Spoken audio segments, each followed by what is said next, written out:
కూటమి ప్రభుత్వం రెండేళ్ల పనితీరుపై విమర్శలు గుప్పించారు జగన్. ప్రభుత్వ పనితీరు తీవ్ర ఆర్థిక సంక్షోభాన్ని సూచిస్తోందంటూ కాగ్ రిపోర్ట్ను ఎక్స్లో పోస్ట్ చేశారు. రాష్ట్ర జీఎస్టీపీ వృద్ధి రేటుపై సీఎం చంద్రబాబు అబద్దాలు చెప్తున్నారని ఫైర్ అయ్యారు. కాగ్ రిపోర్టులు చూస్తే ఆయన చెప్పేవి అబద్దాలని తేలిపోతోందన్నారు జగన్.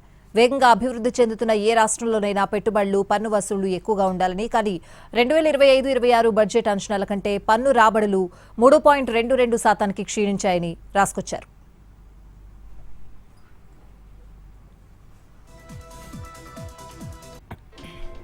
క్షేత్రస్థాయిలో తిరోగమనమే కనిపిస్తోందన్న జగన్, తమ ప్రభుత్వ హయాంలో చివరి ఏడాది అంటే 2023-24లో రాష్ట్ర పన్ను రాబడులు 85,922 కోట్లుగా ఉన్నాయన్నారు.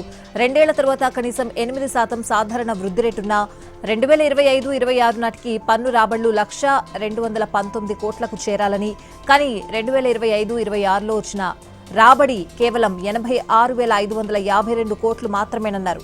కూటమి ప్రభుత్వ హయాంలో రాష్ట్రానికి అంచనా ఆదాయ నష్టం అక్షరాల 13,667 కోట్లుగా ఉందని ప్రస్తావిస్తూ సీఎం చంద్రబాబు చెప్పే సంపద సృష్టి ఇదేనా అని సెటైర్లు వేశారు జగన్. కనీస వృద్ధి కంటే 13,667 కోట్ల రూపాయలు తక్కువ ఆదాయం రావడమే సంపద సృష్టి అని ఆయన ప్రశ్నించారు.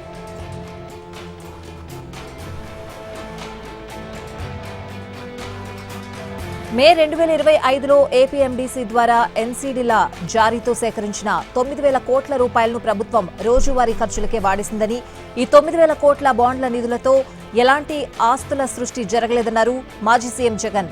గత రెండేళ్లుగా పాలనా వర్గాలు అవినీతి వల్ల స్పష్టమైన ఆర్థిక సంక్షోభం కనిపిస్తోందని, డైవర్షన్ రాజకీయాల కోసమే వేగవంతమైన వృద్ధి అంటూ కట్టుకథలు చెప్తున్నారని ఆరోపించారు. అప్పులు సేకరించడం కోసం రాజ్యాంగ విరుద్ధమైన పద్ధతులను అవలంబిస్తున్నారని విమర్శించారు.